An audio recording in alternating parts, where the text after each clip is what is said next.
falls into the mines of Moria, and then he's reborn as Gandalf the wife. Not the wife.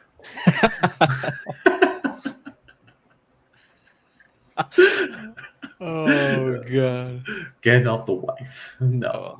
Biblical themes in film and TV. David, what you got for us? Yeah, so I wanted to talk about this since we essentially started the podcast. I am a devout Christian.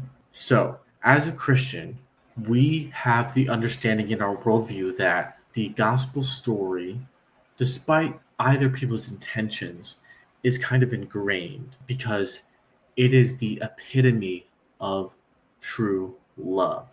And the scripture talks about this, is laying down your life for your friends. That is the epitome of true love. And God represented that by laying down his only son's life. He laid that life down for all of humanity. And we kind of have that, from my Christian worldview and perspective, we have that ingrained in humans, despite the intention or ill intention. A perfect example of this is Avengers Infinity War / Avengers Endgame. The heroes, Doctor Strange says, we will not pay with human lives. And there is this constant theme of what will cost a human life? What will cost a life to save the world? In Infinity War, Loki has to make a decision. Does he sacrifice his brother to Thanos, or does he give up the stone? And he gives up the stone. Star-Lord and Gamora had the conversation. Gamora basically told Star-Lord, after they had already fallen in love, you have to let me die, essentially. In Infinity War, Iron Man and Doctor Strange, Iron Man had the stone.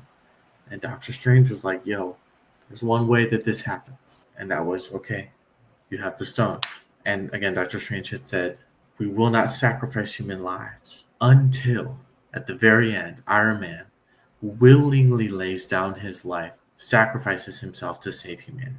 And this, I don't think this was the intention of necessarily the people making this film. I don't think that was necessarily like, this is a direct like Christian theme. Absolutely is. And that's, I think, one of the reasons why it was so popular, because from the Christian worldview perspective, it's kind of ingrained because of it is the ultimate sign of love, is laying down your life. Probably the most Christian film that definitely has direct calls to Christianity, but it's so subtle and it's done so subtly well. And the intention was to do it subtly, is Lord of the Rings. There are 3 Christ-like figures represented in Lord of the Rings. And it's an old way of talking about Christ to talk about Christ as a prophet, a priest, and a king. That's kind of like an older way to talk about how to explain Christ. It's a more Catholic version, not necessarily an incorrect version at all, but Lord of the Rings depicts it perfectly. Frodo is the priest.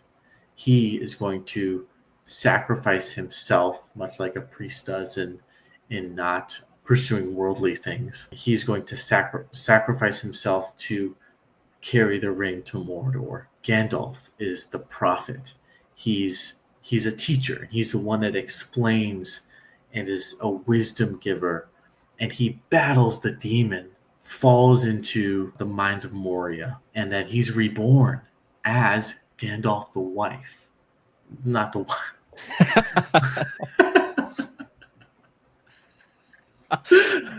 Oh, God.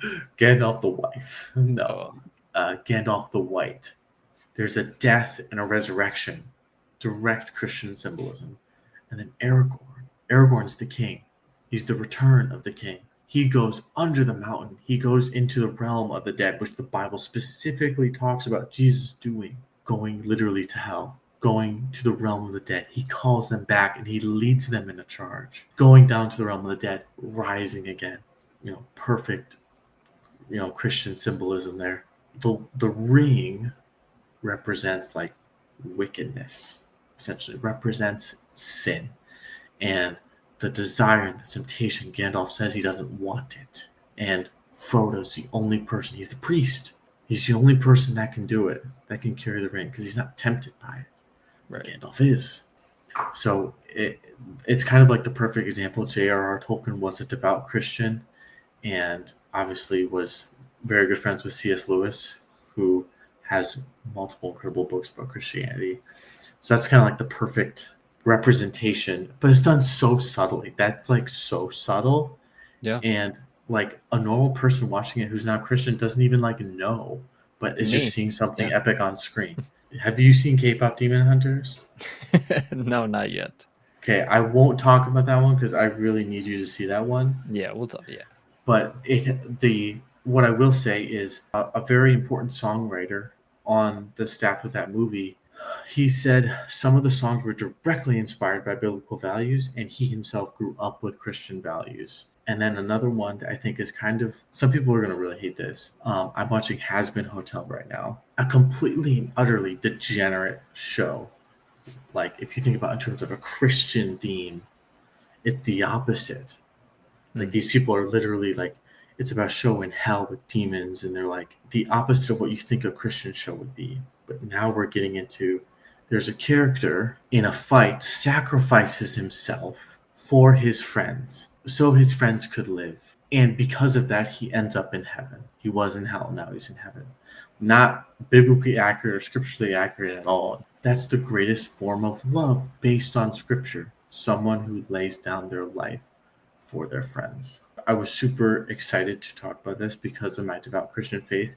It's in a lot of things. You think about like Stranger Things, there are many sacrificial figures in. Well, yeah, it's funny. When you're talking about it, once you talked about someone laying their life down for their friends, immediately I went to Eddie, can't right? believe Eddie.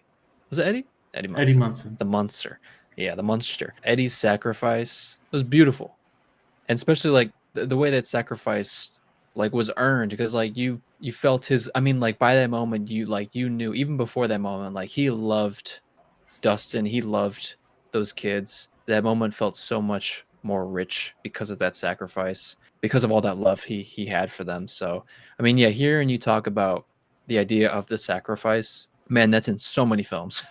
I mean, now thanks to you, I will be definitely looking at films differently because I'm not a Christian, but hearing that, knowing that this is tied to a lot of films that I've seen that is really, really neat. I'm sure films that I will be seeing in the future will tie to them as well. Christian themes are everywhere, and I think if you're watching this and you saw this segment and you're looking for them, you will see them everywhere.